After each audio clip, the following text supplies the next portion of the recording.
പ്രധാനമന്ത്രി നരേന്ദ്രമോദിയുടെ മാതാവിനെതിരായ വീഡിയോ നീക്കം ചെയ്യണമെന്ന് പട്ന ഹൈക്കോടതി. സമൂഹമാധ്യമങ്ങളിൽ നിന്ന് വീഡിയോ നീക്കം ചെയ്യണമെന്നാണ് നിർദ്ദേശം.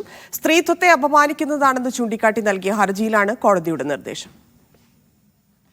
സജു തോമസ് ചേർന്നു. സജു, എന്താണ് കോടതി പറഞ്ഞത്?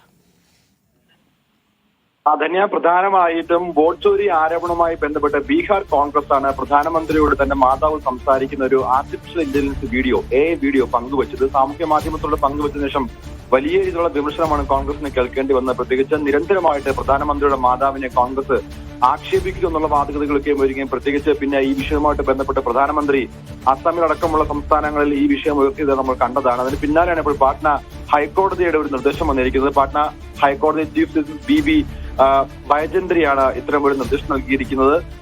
അടിയന്തരമായി വീഡിയോ സാമൂഹ്യ മാധ്യമങ്ങളിൽ നീക്കം ചെയ്യാൻ വേണ്ടിയാണ് ബീഹാർ കോൺഗ്രസിന് നിർദ്ദേശം നൽകിയിരിക്കുന്നത്. സ്ത്രീത്വത്തെ അപമാനിക്കുന്നുവെന്ന് കാട്ടി ബീഹാറിലെ BJP നേതാക്കളാണ് കോടതിയെ സമീപിച്ചത്. അതിലാണ് ഇപ്പോൾ കോടതിയുടെ ഒരു നിർണായക തീരുമാനം ഉണ്ടായിരിക്കുന്നത്. ശരി സജു.